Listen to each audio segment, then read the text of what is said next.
Glória a Deus. Amém, irmãos? Hoje eu vou compartilhar sobre as profecias de Mateus 24, mas eu vou dividir a mensagem em duas. Eu vou fazer a primeira parte hoje e a segunda parte no domingo que vem. Mais importante, preste atenção no que eu vou te dizer. Mais importante do que você tentar às vezes interpretar os sinais do tempo é você interpretar a palavra de Deus. Então tudo começa com o conhecimento da palavra de Deus. O que está escrito? A partir do que está escrito, aí você pode, começar a interpretar as coisas que você vê ao redor. E olha, tem muita coisa acontecendo, irmão. É impressionante. Eu prego esse tópico periodicamente. Eu gosto de pregar todo ano pelo menos uma ou duas vezes. E todas as vezes que eu prego, tem algo novo que está acontecendo. Por quê? Porque o tempo está se abreviando. O tempo está chegando. Para você que crê, para você que entendeu a graça, o favor merecido, quando eu falo para você que o rei está voltando, você fica alegre, algo dentro de você se levanta. Mas para aquele que ainda vive confiado no seu merecimento, para aquele que acredita que a barganha é que vai salvá-lo, quando eu falo da volta de Jesus, ele treme, ele se assusta, porque ele tem medo. Será que eu vou? Será que eu fico? Mas nós não temos essa dúvida no nosso coração, porque o Espírito Santo se testifica dentro de você. Você é filho de Deus. Sendo filho, é também herdeiro. Vai participar da glória naquele dia. Vem mesmo. E tá perto. E eu não falo para fazer média. Às vezes a gente fala umas frases de efeito, você pensa, está falando para fazer média. Irmão, eu estou te falando algo sério. Está às portas. Vou mencionar isso hoje, mas já vou logo adiantando e falando para você. Essa semana, preste atenção no que eu vou te contar, porque eu não estou inventando não. Essa semana, governo da Suécia, governo da Finlândia, governo da Alemanha, eles publicaram uma cartilha. Na Suécia mandaram para a casa de cada morador do país. E a cartilha é como proceder no eventual guerra. Imagina, você chega na sua casa, uma cartilha do governo federal te explicando o que você tem que fazer no caso da eventualidade de uma guerra. Qual a primeira coisa que vem na sua mente? Meu Deus, tem algo acontecendo que eu não estou sabendo. A mídia não sabe, nem conta tudo. Então tem algo que está acontecendo. Esses países não fazem alarme. Eles não são sensacionalistas. Se eles estão fazendo isso, é porque é sério. A iminência de uma guerra hoje é real nos nossos dias. Mas o que muitos não sabem é que está escrito isso. Não tem como escapar do que está escrito. Os cavaleiros estão andando sobre a terra. E o segundo dele é o cavaleiro vermelho, que é a guerra. A guerra inevitável. Então, os Estados Unidos e a Inglaterra autorizaram a Ucrânia a enviar mísseis de longo alcance e disparar mísseis de longo alcance contra a Rússia.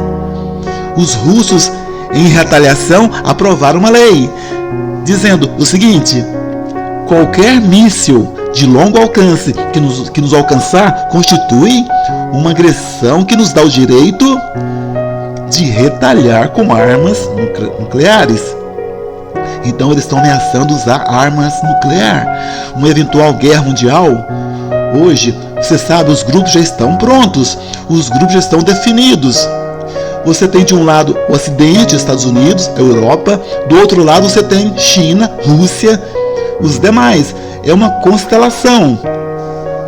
Mas a Bíblia diz: vai se levantar reino contra reino, nação contra nação. Isso já aconteceu 2 vezes. Vai acontecer a 3ª vez, para se cumprir a profecia. Eu sei que você fica preocupado consigo, como é que eu vou fazer? Eu moro aqui, em Sancrelândia. Como é que eu vou fazer? Então, não vai ter bomba aqui, pode ficar tranquilo, ok? A guerra não chega até aqui. Ainda bem que nós moramos aqui, Ainda bem, aleluia. Deus é bom com você e comigo. Mas tudo isso são sinais proféticos. Sinais proféticos, está me ouvindo? Quando estão acompanhando essas notícias? Você ficou sabendo disso? Mateus 24. Antes de entrarmos no capítulo, é importante a gente ter uma percepção do seu contexto. Contexto do capítulo. No capítulo 21, no verso 43, o Senhor diz algo muito sério. A liderança judaica tinha rejeitado o Messias, rejeitou o Senhor Jesus. Aí o Senhor fala algo muito sério. Portanto vos digo, o reino de Deus vos será tirado. Ele está falando com quem? Com os judeus. O reino vai ser tirado e será entregue a um povo que lhe produz respectivos frutos. Quem é esse povo que recebeu o reino agora? A igreja é esse povo. O Senhor acabou de profetizar dizendo: eu vou tirar o reino de vocês e vou dar o reino para a igreja. Preste atenção, mas não é para sempre, é só por um tempo. Jesus disse que é chamado de tempo dos gentios. Durante esse tempo, o reino está em nós. Jesus disse: ninguém vai dizer, olha o reino ali, olha o reino acolá. Não hoje. Hoje o reino de Deus está dentro de você. Que é dentro de você que o Espírito Santo habita hoje. A santidade, a glória estão residentes dentro de você. Mas está chegando o dia em que os filhos de Deus se manifestarão. Está me ouvindo? Manifestar significa que não era perceptível, era só um botão de uma flor, mas de um dia para a noite a flor desabrocha e transforma-se em outra coisa totalmente diferente. Assim vai ser com você. Quem te vê não sabe nada a seu respeito. Existe glória dentro de você. E quando Cristo se manifestar, o arrebatamento, essa glória vai se manifestar em você e você vai ganhar um corpo glorificado. E isso está às portas. Então o reino foi tirado e foi dado para um outro povo que produz os seus frutos. Depois no verso 21, no capítulo 21, 22, Jesus disse, recomendou para eles: olha, submetam ao poder dos gentios. O Senhor disse o que para eles? Dê a César o que é de César, dê a Deus o que é de Deus. Então nesse tempo dos gentios, submeta aos governos. É o que o Senhor diz. Eles se recusaram a submeter. E o resultado foi que 40 anos depois, Jerusalém foi destruída. Daqui a pouco eu falei isso. Depois no capítulo 23, o Senhor fala, terceira profecia séria para eles. O Senhor diz: Jerusalém, Jerusalém, que mata os profetas e apedreja os que te foram enviados. Quantas vezes quis eu reunir os teus filhos como uma galinha ajunta os seus pintinhos debaixo das suas asas, mas vocês não quiseram. Agora olha essa profecia: eis que a vossa casa vos ficará deserta. Qual é a casa que o Senhor está se referindo aqui? O templo. Aqui não está falando da casa individual de cada um deles, não. Está falando da casa, a casa de Deus. A casa de Deus, conhecida como o Templo de Salomão. Naqueles dias, como o Templo de Herodes, mas até esse momento, ela era habitada. Até esse momento, o morador estava lá. É casa de Deus. Quem é que morava lá? O próprio Deus. A glória de Deus estava no Santo dos Santos. Mas o Senhor disse: olha, está decretado já, a casa vai esvaziar. Que dia que a casa foi esvaziada? Na cruz do Calvário, quando ele disse: está consumado.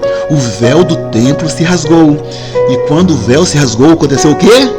A casa ficou deserta, porque ele saiu e encontrou uma casa nova.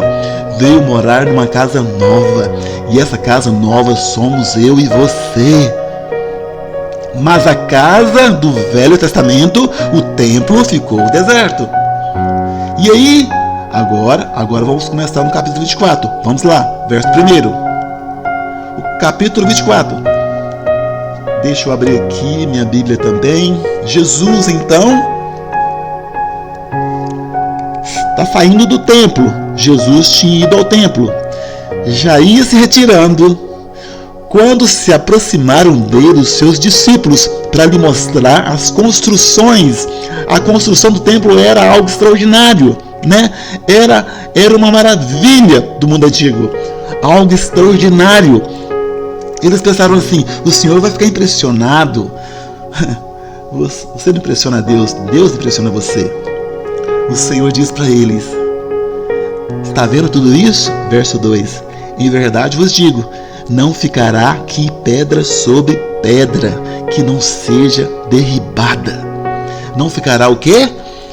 Pedra sobre pedra que não seja derribada. Meu Deus, como é sério isso. A palavra do Senhor diz lá em Lucas 21,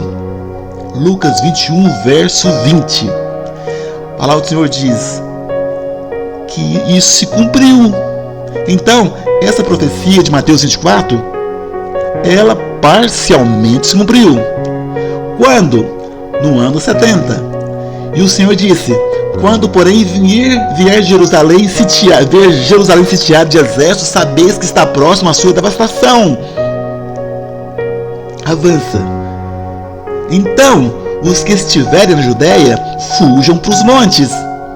Você sabe, Flávio Joséfo, historiador, conta que os cristãos não morreram na invasão romana.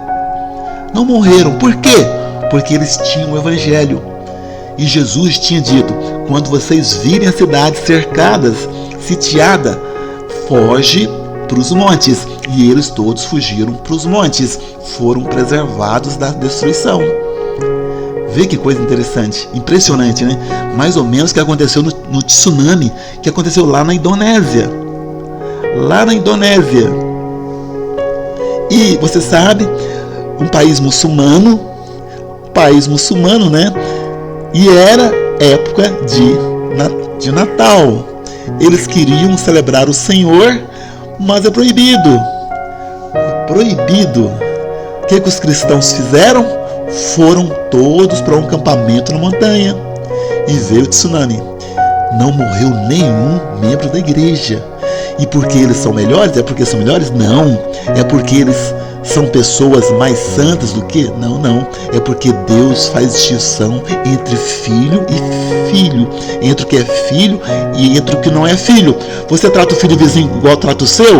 Não, você não trata. Você trata o filho do vizinho com respeito, com dignidade, até com carinho. Mas tem certas coisas que você dá só para o seu filho. É verdade ou não é? Quantos creem que são filhos aqui? Há diferença em ser filho, querido. Faz diferença sim. Mas aí o Senhor diz: os que estiverem na Judéia, fujam para os montes. Os que se encontrarem dentro da cidade, saiam e vão para os montes. E os que estiverem no campo, não volte, vão para os montes. Verso 22. Porque esses dias são de vingança, para se cumprir tudo que está escrito. Dia de vingança. As pessoas não gostam dessa palavra, mas está no Evangelho. O dia da vingança virá. Hoje as pessoas blasfemam de Cristo, falam tudo que querem de Cristo, e o céu se cala. Nada acontece. Mas preste atenção, o dia da vingança virá. Toda blasfêmia será vingada. O nome do Filho de Deus, Jesus de Nazaré, vai ser honrado acima de todo nome, para se cumprir o que está escrito no verso 23. E aí ele diz: ai das que estiverem grávidas e das que amamentarem naqueles dias, porque haverá grande aflição na terra, e a ira contra este povo. Cairão a fio da espada. Ou seja, morreram muitos morreram naquele tempo, né? O cerco de Jerusalém por Tito, general romano, serão levados cativos para todas as nações. Eu te digo, tem judeu no mundo inteiro. Não sei em Sanclerlândia. Só brincadeira.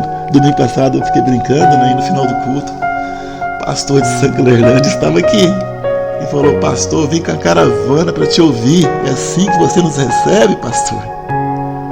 Eu falei: é teste na sua vida, irmão, vigia. É só uma brincadeira, né? Deus sabe como eu amo todas essas cidades. Preste atenção, tem judeu espalhado no mundo inteiro. Quando aconteceu essa diáspora? Diáspora é isso, é ser espalhado. Quando aconteceu? No ano 70. Mas o Senhor colocou um prazo. E isso aqui é profecia do próprio Senhor Jesus. Está me ouvindo? O Senhor colocou um prazo. Eles vão ficar nessa diáspora até que se completem o tempo dos gentios. O que é gentio? Todo mundo que é gentio. Todo mundo que não é judeu. Você não é judeu. Então você parte do outro grupo. São os gentios. Apesar de que Paulo diz que no Novo Testamento nós somos o terceiro grupo, nós somos a igreja. Paulo diz, não nos tornei motivo de escândalo, nem para judeu, nem para gentio, nem para a igreja do Senhor Jesus. Então você faz parte de uma terceira raça agora. Mas os gentios iriam ter um tempo. E qual que é o sinal do tempo deles? Jerusalém seria pisada por eles. O tempo dos gentios, está me ouvindo? É o tempo em que eles estão pisando em Jerusalém. Na Bíblia, pisar significa o quê? As coisas são simbólicas. Jesus disse para Josué, o quê? Josué 1:3, todo lugar que pisar a planta do vosso pé, vou-lo tenho. Então na Bíblia, pisar significa apropriar-se, tomar posse. Isso significa que os gentios pisaram em Jerusalém, tomaram a cidade, se apropriaram. Mas o Senhor disse, tem um tempo para isso e o tempo vai acabar. Mas eu tenho uma boa notícia para você. O tempo dos gentios parece que já acabou. E depois que acabar o tempo dos gentios, volta de novo o quê? Volta de novo o Senhor tratando com o seu povo de Israel. Mas para o Senhor voltar a tratar com o povo de Israel, você vai ter que ser levado primeiro. O arrebatamento está às portas, querido.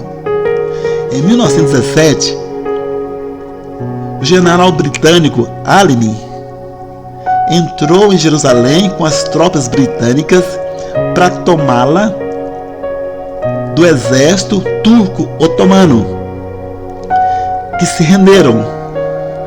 General Allenby, diz a história, desceu do cavalo diante do portão da cidade e ele falou, meu senhor entrou aqui montado no jumento, quem sou eu para entrar montado no cavalo?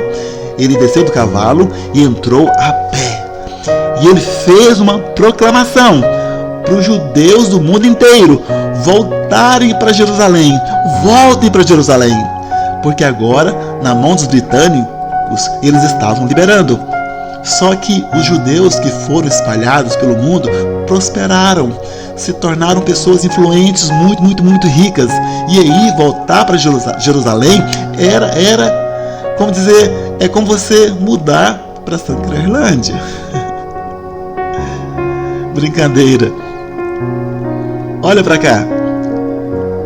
Em 1917, Jerusalém, meu querido, era um lugar abandonado, um antro. A Galileia é um pântano, a Galileia. Para você ter noção, Israel era infestado de malária. Malária.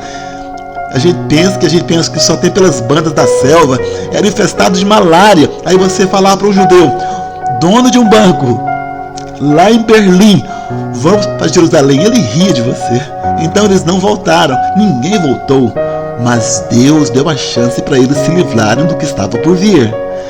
Na Segunda Guerra Mundial, de 42, na verdade de 39 a 45, as mortes mesmo foram de 45.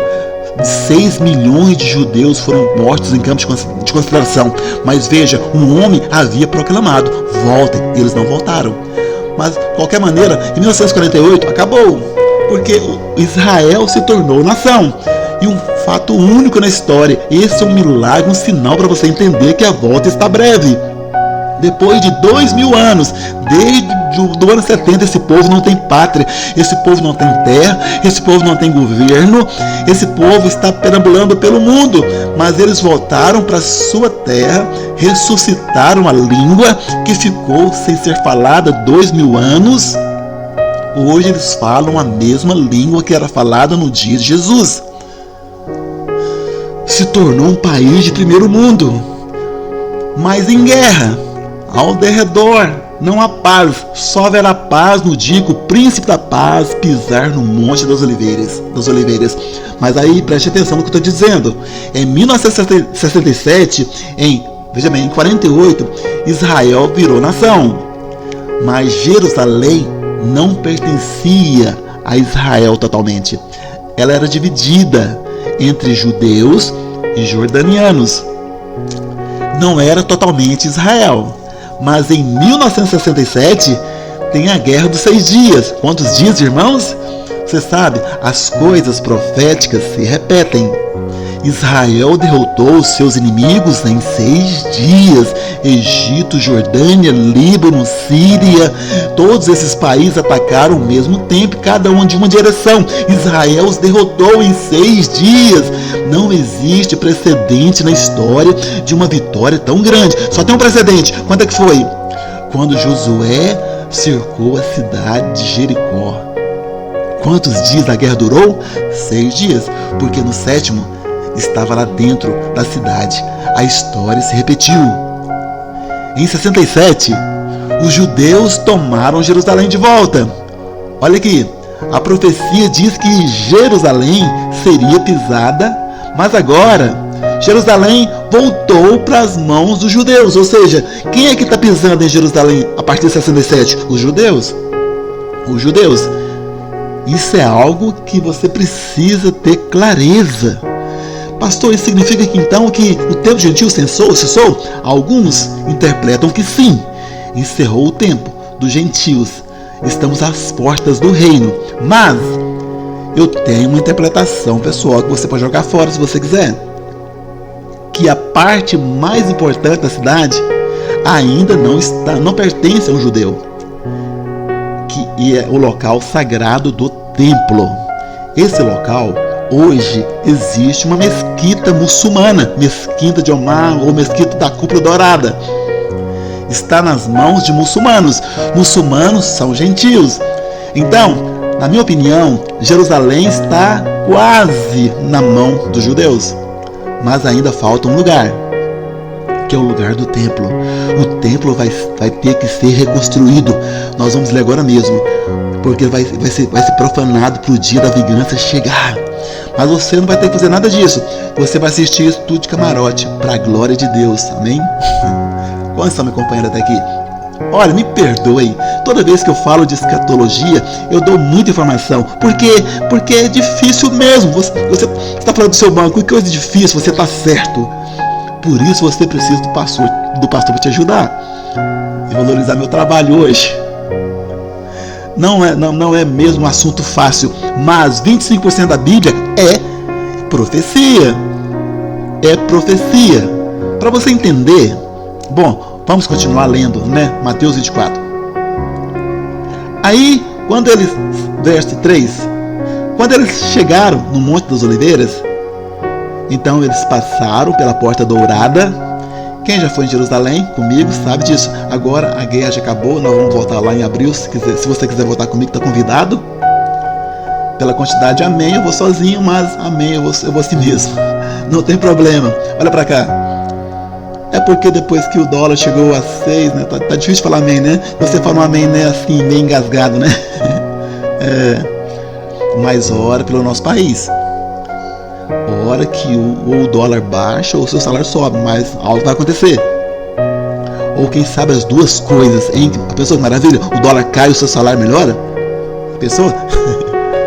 Então, ele saiu ali pela porta Formosa ou a Porta Dourada e sobe o Monte das Oliveiras. Quando ele está lá no Monte das Oliveiras, ele se senta e os discípulos se aproximam dele. Por quê? Porque eles ficaram com um negócio na cabeça. Peraí, vai destruir o templo? A gente achou que você iria estabelecer o reino. Você está dizendo agora que o templo vai ser destruído? Meu Deus, que tragédia! Aí eles fazem 3 perguntas. Quantas perguntas, irmãos? 3. Primeira pergunta: diz-nos quando sucederão essas coisas. Segunda pergunta: que sinal haverá da tua vinda? Terceira pergunta: e qual o sinal da consumação do século? São 3 perguntas. Eu vou responder 2 hoje para você. vou explicar para você a resposta da primeira e da segunda. A terceira eu vou fazer domingo que vem. Quantos falam comigo domingo que vem? Então não perca. Então a primeira pergunta é: quando sucederão essas coisas? Muito bem, para você interpretar corretamente o texto, você tem que entender o seguinte: do verso 1 até o verso 31, você tem uma parte. Do verso 32 ao final, outra parte. A primeira parte refere-se aos judeus. Presta atenção no que eu estou te dizendo. Eu sou preciso com as palavras. Não estou dizendo que foi escrito para judeu. Estou dizendo que se refere aos judeus, a Israel. Mas é para nós, a nossa instrução, para nossa edificação. Amém? Então a primeira parte do verso 1 até o verso 31 refere-se aos judeus. A segunda parte, do verso 32 em diante, refere-se à igreja. São dois grupos distintos. Pastor, baseado em que você faz essa divisão? Baseado em evidência do próprio texto.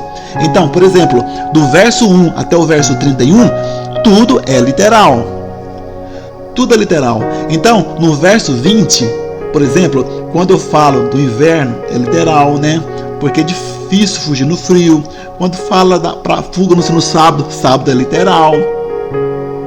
Mas no verso 32, quando fala da figueira que vai florescer no verão, aí já é simbólico, porque se refere à igreja. Na primeira parte, do verso 1 até o verso 31, tem muitas menções judaicas. Então o verso 15 fala do lugar santo, que era um lugar das partes do templo. Depois no verso 16 fala da Judéia, que é uma região de Israel. Depois no verso 20 fala do sábado. Então tudo isso são coisas ligadas aos judeus. Mas a partir do verso 32, tudo é uma aplicação moral. Uma aplicação moral. Não é mais literal. Qual que é a ordem do Senhor? Preste atenção nisso, porque é muito importante. Qual que é a ordem do Senhor? Do verso 1 até o 31. Fuja. Fuja. Quando você vir o abominável da desolação, fuja. Ora para sua fuga não se dá no inverno, nem no sábado, mas foge. Ai das grávidas, por quê? Porque fugir com a barriga grande é mais difícil. Tudo literal. A ordem é fuja, mas a partir do verso 32, a ordem é vigia e ora. Vigia e ora. Por quê? Porque fugir é físico, vigiar e orar é espiritual. É por dentro, porque são dois povos diferentes, dois tratamentos distintos. Quantos estão me acompanhando até aqui? Primeira pergunta que eles fazem então. O Senhor começa respondendo, porque o Senhor é didático. Qual que é a pergunta? A primeira pergunta: quando sucederá essas coisas? Quando é que vai suceder essas coisas? Primeiro, o que a palavra de Deus diz? Olha o que diz, verso 4. E ele lhes respondeu: vede que ninguém vos engane. Verso 5. Porque virão muitos em meu nome dizendo: eu sou Cristo. E farão o que, meus irmãos? E enganarão a muitos. Então a primeira coisa, primeiro sinal profético do Senhor, mostrando quando vai acontecer isto, é o que? É que virão muitos enganadores. Tá me ouvindo? Muitos enganadores. É muito interessante porque 5 vezes o Senhor menciona cuidado com o engano, cuidado com o ensino errado, cuidado com os enganadores. Entendeu? Quando às vezes eu fico pegando no seu pé dizendo cuidado com o que você assiste, cuidado com o que você ouve, cuidado com os pregadores que você ouve. Por quê? Porque existem muitas vozes, existe a voz do engano. O Senhor diz que viriam muitos enganadores. E esse é o primeiro sinal. Quantos concordam que tem muito engano hoje em dia? Basta você se conectar com o YouTube ou no Instagram, que você vai ver, mas lá é engano. É engano. Vamos avançar. Verso 7. Aqui você tem o segundo sinal. De como ou de quando sucederá essas coisas. Verso 6. Verso 6. Certamente ouvireis falar de guerras e rumores de guerras. Vede, não vos assusteis, porque é necessário assim acontecer, mas ainda não é o fim, porque se levantará nação contra nação, reino contra reino, e haverá fomes e terremotos em vários lugares. Porém, tudo isso é o que, meus irmãos? Princípio das dores. Eu te pergunto, o princípio das dores já começou? Já começou. Você é uma pessoa que está vivendo um tempo que você pode dizer com toda tranquilidade, o princípio das dores já começou. Esse mês de novembro, tudo tem aumentado na natureza, meu querido. Eu li uma reportagem muito interessante, porque o pessoal fala muito de aquecimento global, mas preste atenção, os terremotos nunca foram tão frequentes como tem sido nos últimos 30 anos, e mais intensos. Não sei se você leu o noticiário, o mês de novembro foi o mês mais chuvoso da história dessa cidade. Desde quando começou a medir, nunca se choveu tanto. E eu vou te contar, dezembro vai chover mais ainda. E eu digo amém, porque eu sou guardado, eu estou na arca. Pode chover o tanto que quiser. Preste atenção, isso é o início das dores. Nós participamos do início, mas não é para você, não é para você. Então veja, a sequência que Jesus fala aqui é a mesma sequência de Apocalipse, capítulo 6. Lá em Apocalipse, capítulo 6, nós temos 4 cavaleiros. Quantos cavaleiros? 4. O primeiro cavaleiro, quem se lembra qual é? Branco. O primeiro cavaleiro é o branco. E o cavaleiro branco simboliza o quê? Falso ensino, engano. Qual que é a primeira coisa que o Senhor fala? Cuidado, virão enganadores. Virão enganadores. O que eu acho impressionante nesse texto é que o verso 5, vamos ler com cuidado o verso 5, olha que coisa séria, que diz: irão muitos em meu nome. Nome de quem? Eles virão no nome de quem? De Jesus, dizendo eu sou o quê?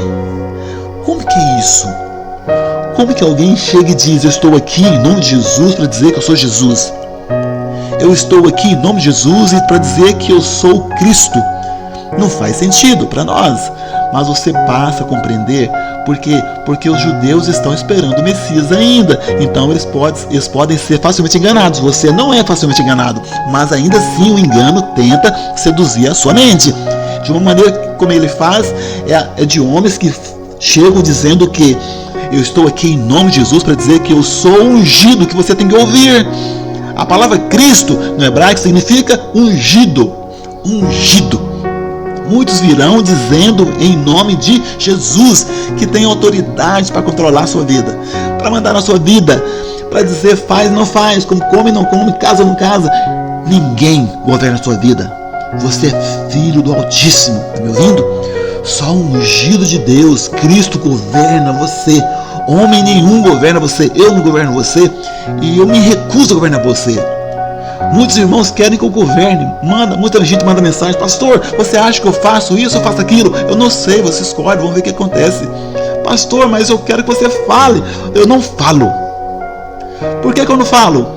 Porque depois eu viro culpado das coisas. O irmão chega e fala: pastor, você acha que eu faço engenharia ou arquitetura?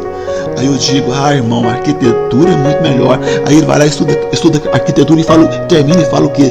Detestei. E a culpa é de quem? Daquele pastor miserável.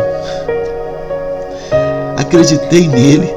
Daí quando ele, para casar então, pastor, eu caso ou não caso? Eu não sei, não tenho a menor ideia. Porque se eu falo caso, depois que caso, quem que é avalista? Você falou, pastor, para eu casar. Não governa a sua vida. Quem governa a sua vida é o Espírito Santo de Deus. Quando fui ordenar o pastor Frota, né? Ele e a esposa estavam em conflito. Precisamos conversar. Eu falei: não tem nada para falar com você. E ele falou: vou na sua casa. E o que é assim, né? Quando você quer conversar, o outro bate na porta e força a barra, né? E ele sentou lá com a esposa e falou: pastor, eu quero pegar uma palavra de você. O que você nos diz? Devemos ou não devemos ser pastor? Não sei, não tenho a menor ideia. Você que tem que decidir. Porque no dia que vier a luta, você não vai colocar em mim a responsabilidade. No dia em que a coisa apertar do seu lado, e aperta, você não vai dizer que o pastor mandou. Eu não mando ninguém ser pastor. Te convidei, te propus só. Aceita se quiser. E se quiser, você que está aceitando, você é responsável. Eu não sou um bom pastor, tá vendo? Foi embora para casa, não ajudei ele em nada, mas pelo menos ele foi orar e foi correr o risco com Deus. Ainda bem que ele fez a resposta certa, deu a resposta certa. Quantos que concordam que ele deu a resposta certa? Aleluia. Tem muita gente que erra, mas quando errar, preste atenção, não deixe ninguém governar a sua vida. Ai, discipulador, eu preciso de discipulador. Quando o irmão chega falando isso, eu corro dele. Porque normalmente quem fala isso, logo em seguida ele diz o quê? Se eu andasse com o pastor, eu seria outra pessoa. Já pensou nisso, né? Pensamento maligno. Se você andasse comigo, você ia me detestar. Só minha mulher me aguenta. Esse mesmo por obrigação legal. Jurídica. Preste atenção nisso. Homem não muda homem. Não sou eu que mudo você. Não é o seu vizinho que te muda. Marido não muda mulher, mulher não muda marido. Tá me ouvindo? Aleluia!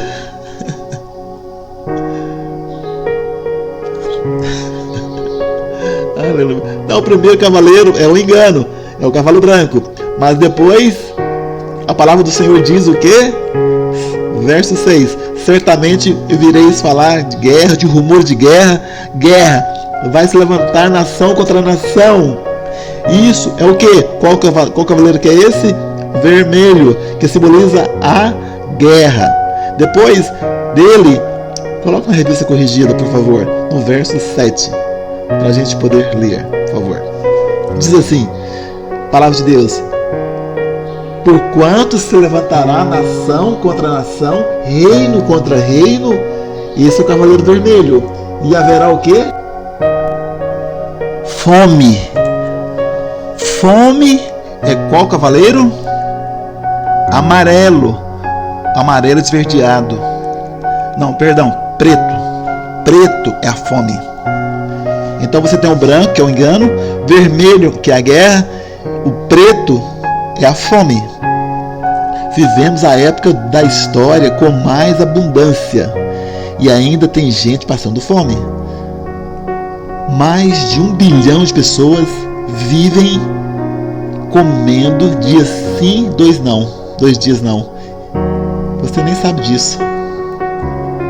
Eu pensava que era coisa quando eu era criança, porque o argumento da minha mãe no final era esse: você vai comer tudo. Eu não quero. Você vai comer porque tem criancinha passando fome. Ela passa fome e eu engordo? Minha mãe tinha esse argumento, né? Então lá em casa, deixar comida era uma ofensa aos pobres. Não sei se na sua casa foi assim. Se foi, louvem a Deus pela sua mãe, porque ela é mulher de Deus. Amém? Vivemos em uma época de grande abundância, mas ainda há fome. Este cavaleiro está andando na terra. Em tempos de guerra, piora muito. Em tempos de guerra não há comércio normal. Em tempos de guerra não se planta. Aí vem a inflação, a carestia, a falta de produto. E aí até mesmo aquele que tem dinheiro não tem comida para comprar. Vai sentir fome com dinheiro no bolso. Porque a fome não é só para quem não tem dinheiro. A fome é um cavaleiro que está andando na terra. E o quarto cavaleiro diz o que? Haverá fome. Qual que é a outra palavra? Peste. Peste. Peste é o que? Doença, epidemia, pandemia, praga. E esse cavaleiro qual é? Amarelo. Ou amarelo esverdeado, como está em algumas bíblias. Preste atenção. Esse cavaleiro ele mata pela morte, ele mata pela guerra, ele mata pela fome, mas principalmente ele mata pela pandemia, pela peste. A pandemia que nós tivemos foi só um prenúncio, filho. Só um prenúncio. Existe quem diz isso, não sou eu. Quem fala isso, esse é o Bill Gates. E a Fundação Bill e Melinda Gates, que colocou a probabilidade de mais uma pandemia nos próximos anos, na casa aí dos 80%. Mas veja, eu não creio em Bill Gates, eu creio porque Jesus disse: os cavaleiros estão andando na terra. Isso é um decreto divino. Pastor, eles são de Deus? Não, eles são demônios. Mas Deus deu direito para eles andarem Por quê? Porque o princípio das dores, por amar o engano, por rejeitar a verdade, Deus deixa que esses cavaleiros andem. Quantos estão me acompanhando até aqui? Terceiro aspecto que mostra o sinal da vinda. Verso 9. Vamos ler. Olha o que diz. Então vos hão de entregar para seres atormentados, atribulados. Pode ser atualizado agora. E vos matarão, sereis odiados de todas as nações por causa do meu nome. Nesse tempo, muitos irão de se escandalizar, trair e odiar uns aos outros.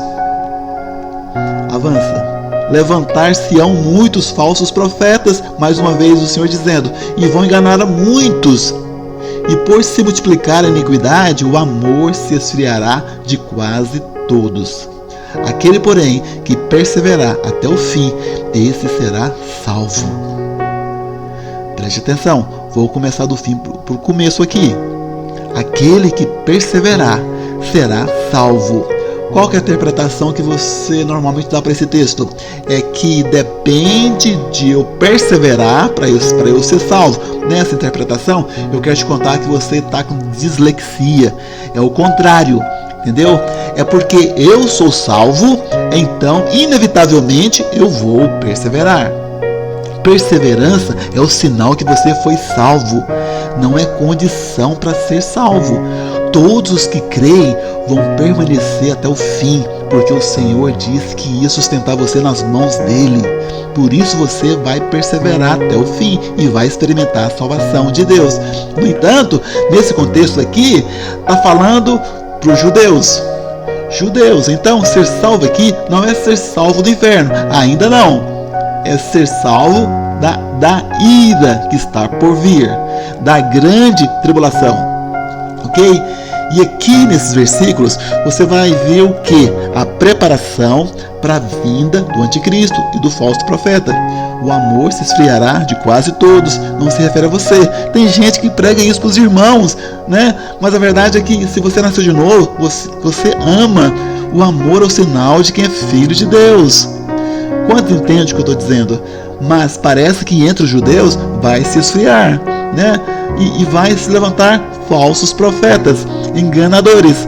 Por quê? Porque o maior de todos eles, a Bíblia chama de falso profeta mesmo. Está lá em Apocalipse, capítulo 13, de verso 11 em diante. Ele vai se levantar para introduzir a besta, o anticristo. Então o Senhor está contando aqui o ambiente em que essas coisas vão suceder. Quantos dizem amém? Verso 14 diz assim: e será pregado este evangelho do reino por todo o mundo, para testemunho de todas as nações, então virá o fim. Antes de vir o fim, o evangelho tem que ser pregado. Qual a pergunta que os irmãos fazem toda vez que lê esse texto? Pastor, qual a diferença entre o evangelho da graça e o evangelho do reino? Só existe um evangelho. Não tem dois evangelhos. Me ouvindo? Por que então fala então o evangelho do reino e o evangelho da graça? Porque depende da ênfase. Se eu estou contando para você que o rei está chegando, eu estou te contando as boas novas do reino. Mas se eu chego para você e digo que os seus pecados são perdoados, você pode ser salvo, eu estou te contando as boas novas da graça de Deus. Mas preste atenção, você só pode entrar no reino pela graça de Deus. Então não existe dois evangelhos, só existe um evangelho. Mas é óbvio que a ênfase do evangelho do reino é que ele dizer que ele está às portas, que ele está vindo. Então hoje eu estou pregando para você aqui o evangelho das boas novas, do que o rei está às portas, e que o Espírito Santo aqueça essa verdade no seu coração ao limite hoje, que você saia daqui hoje realmente transbordando dessa verdade, porque isso produz saúde espiritual. O crente que perde a dimensão da glória, da volta, o crente que se esquece que ele está aqui de passagem, ele se torna um crente problemático, enraizado neste mundo. Mas quando você entende que a glória te espera, você é um peregrino, você já não dá tanto valor mais para as coisas, assim, você não se apega tanto às coisas materiais, assim, você está aberto para abençoar, para contribuir, e você sabe que o tempo aqui é curto, você quer ser bênção, você quer ser útil, você quer ser instrumento de Deus, porque diante de você tem a perspectiva constante, Ele está vindo e eu vou embora com Ele.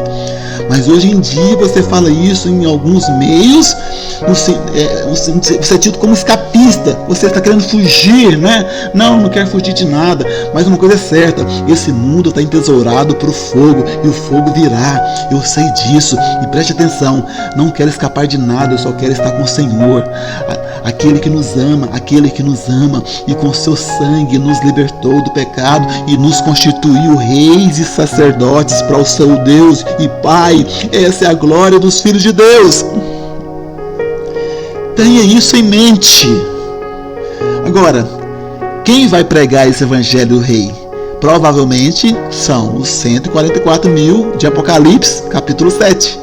São 144 mil judeus, ok? São judeus de todas as tribos, e eles vão pelo mundo inteiro pregando o quê? Adora a Deus, não adore a besta. Adora a Deus, não adore a imagem da besta. E aí virá o fim.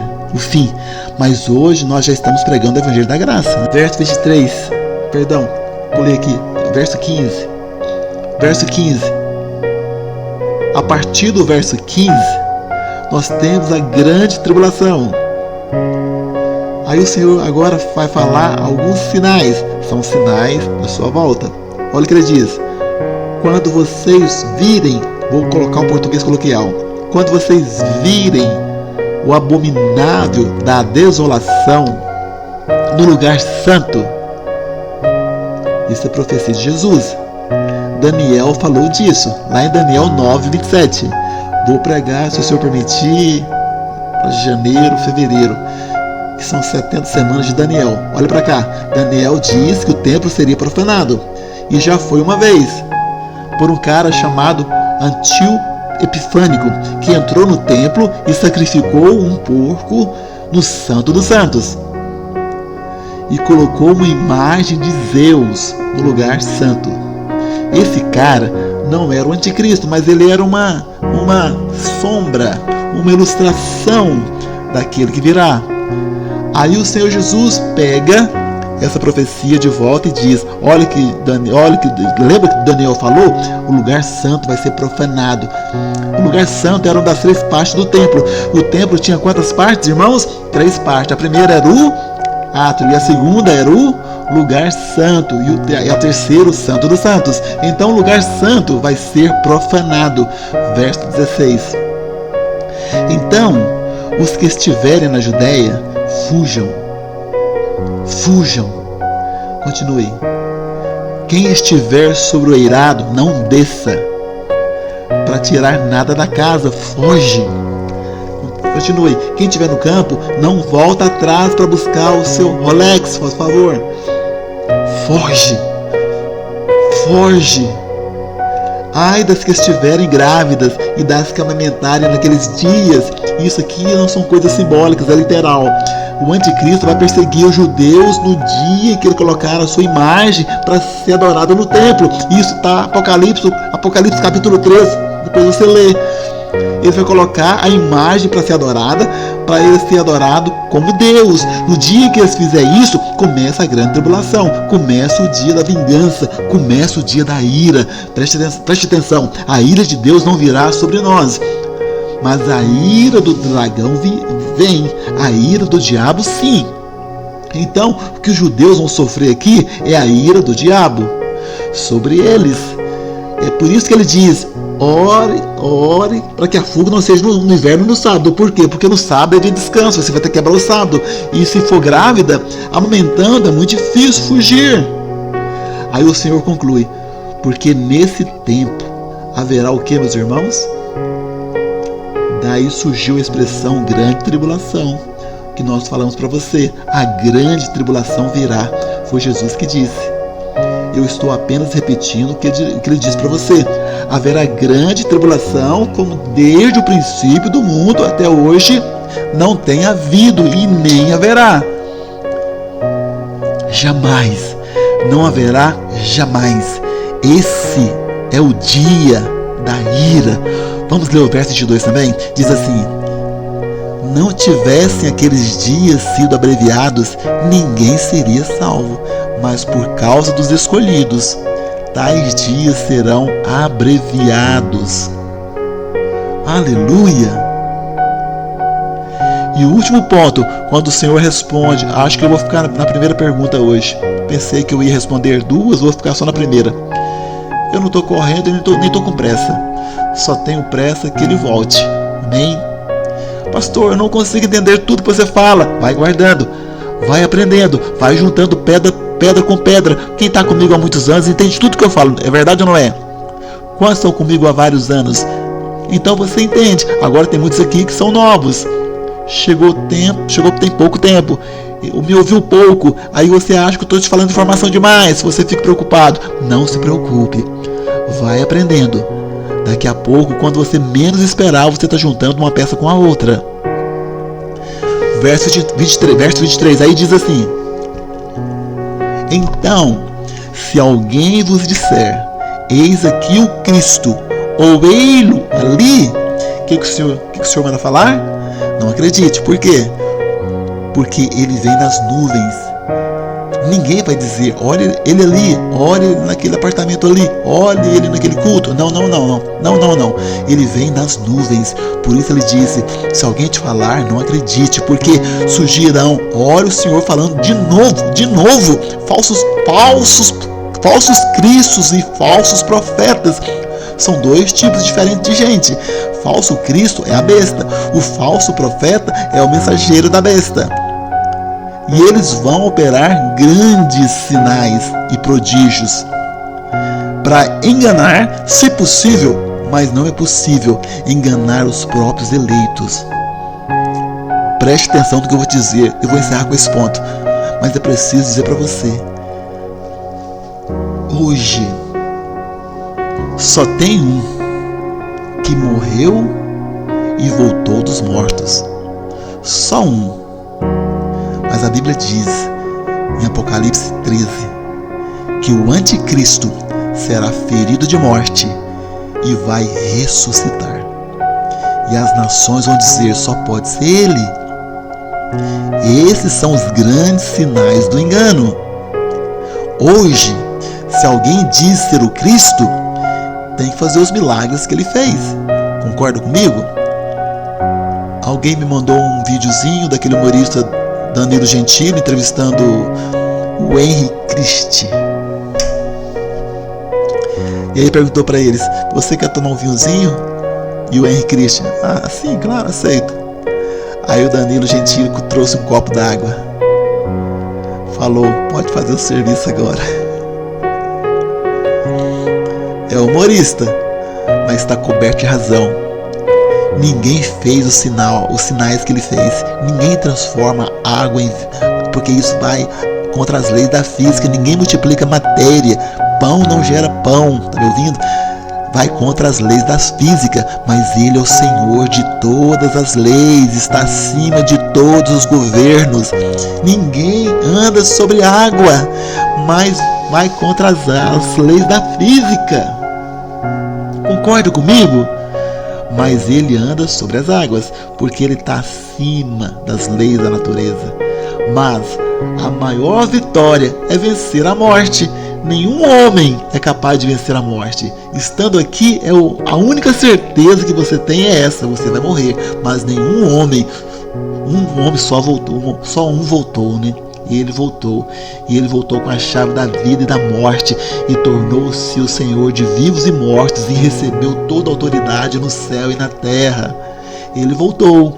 Agora, naqueles dias que você não vai estar aqui, em nome de Jesus, haverá um tal espírito de engano que a Bíblia fala em Apocalipse capítulo 11, que vão fazer cair fogo do céu. Como Elias. Vão fazer curas extraordinárias. E diz até mesmo que uma estátua vai falar. Mas o principal é que vai ter mais um que vai ressuscitar. E aí o mundo vai ter um dilema. É claro que ele não vai ressuscitar. Tudo isso a Bíblia chama de prodígios do engano. É enganação. Ele vai tentar enganar os próprios eleitos. Eleito, eu gosto da palavra eleito. Por quê? Por quê? Porque eleito é escolhido. Escolhido. Não é ele que se elege. Não é ele que escolhe a si mesmo. Não, ele foi escolhido. Não é você que se salva. Não é você que se escolhe. Deus apontou o dedo para você, escolheu você e designou você. Quantos creem no que eu estou dizendo? Você não pode ser mais enganado. Sabe por que você não pode mais ser enganado? Porque o Espírito Santo conta para você. Quando alguém vem te enganar, o Espírito Santo te fala: está errado, não está certo. O Espírito Santo te dá um mal-estar por dentro, uma indisposição. Meu Deus, o que está acontecendo? É o Espírito Santo te dizendo: para de ouvir, vira as costas, vai embora. Isto é engano. Você não pode mais ser enganado, porque aquele que conhece todas as coisas habita dentro do seu espírito agora. Aleluia!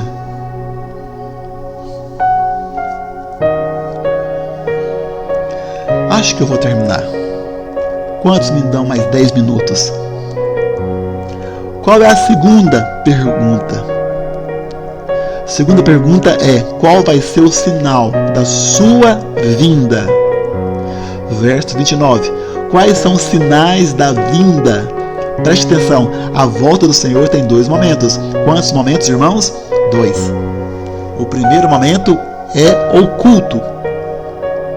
Vai ser o arrebatamento. E isso está a partir do verso 32. O outro aspecto da volta do Senhor é as claras, nas nuvens. Quando é que vai acontecer a volta nas nuvens? Olha o que está escrito: logo em seguida, aqui meus irmãos, então o que tem que vir antes da volta de Jesus? A grande, porque logo em seguida da tribulação ele vai voltar. Mas ele coloca alguns sinais. O sol escurecerá, mas vai escurecer mesmo, tá bom? Ontem alguém me mandou um artigo dizendo que o sol está mais escuro, mas eu olhei de manhã para o sol hoje e quase fiquei cego. Se está mais escuro, só um equipamento muito sofisticado consegue perceber. Não vai ser assim, meu querido. O sol vai escurecer, diz a Bíblia, como clina, como carvão, né? Vai ficar escuro, a lua não dará sua claridade, estrelas cairão do firmamento, poderes do céu serão abalados. Ontem, não foi ontem, domingo passado, o irmão veio aqui à frente, ficou me devendo mandar para o meu WhatsApp, não mandou, estou cobrando agora, uma entrevista de um diretor da NASA, dizendo que o que você não sabe, né? Talvez pode até ser teoria de conspiração, ou até tendência a acreditar. Ele disse que a NASA detectou um objeto que estava em direção da Terra e vai chegar aqui em 2030.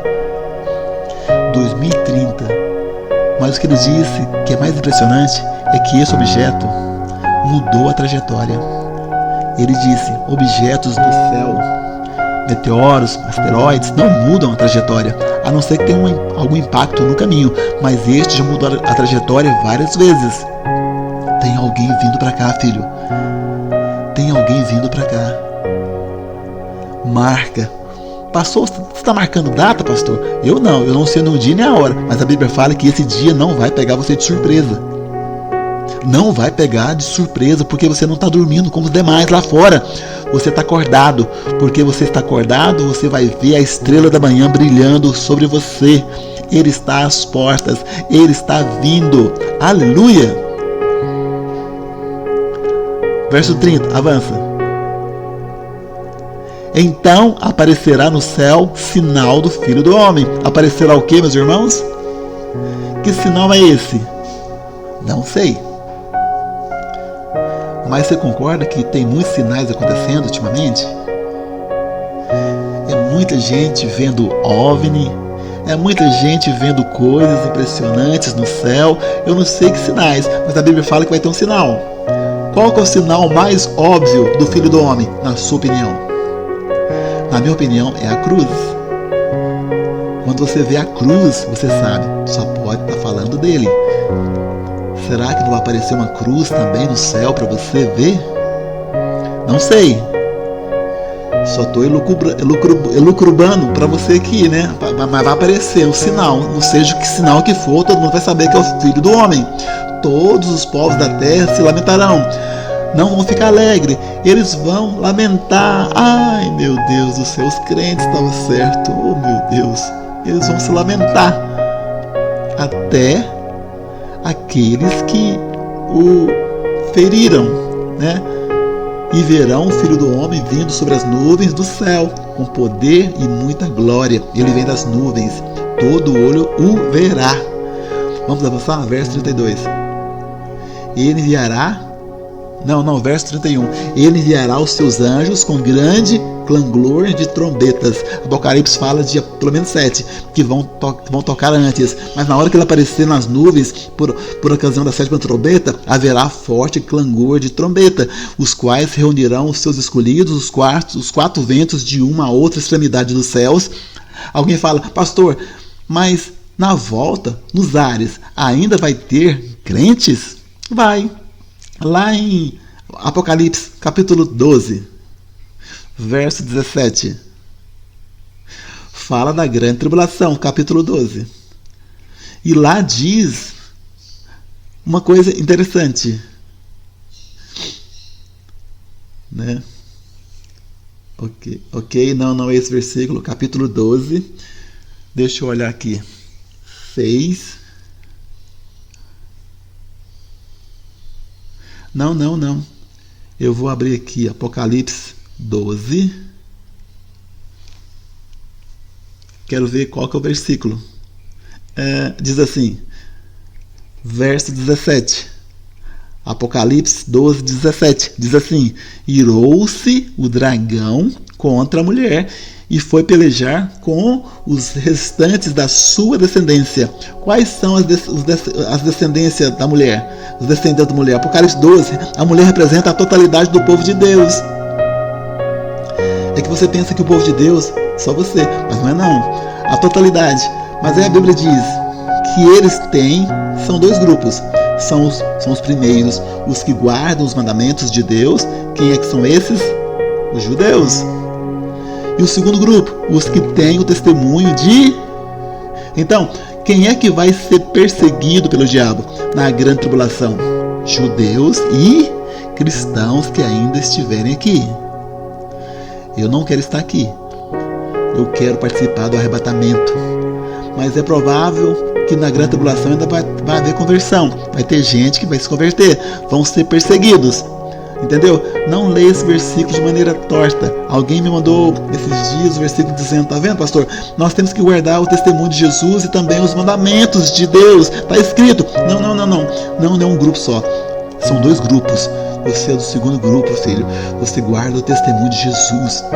Mas você vai ser guardado daquela hora. Apocalipse 3:10. Vou terminar com isso. Apocalipse 3:10 diz o quê? Que vai vir uma tribulação. Olha o que diz: porque guardastes a palavra da minha perseverança, também eu te guardarei da hora da sua provação, da grande tribulação que há de vir sobre onde? Inclusive Sanclerland. Vai vir sobre o mundo inteiro. A ira de Deus virá sobre o mundo inteiro, mas não mais sobre você, porque você está em Cristo. Cristo já sofreu a ira de Deus no seu lugar. Você foi salvo da ira, querido. Por isso você pode aguardar a glória. E por isso vamos participar da ceia do Senhor neste momento. Fique em pé onde você está.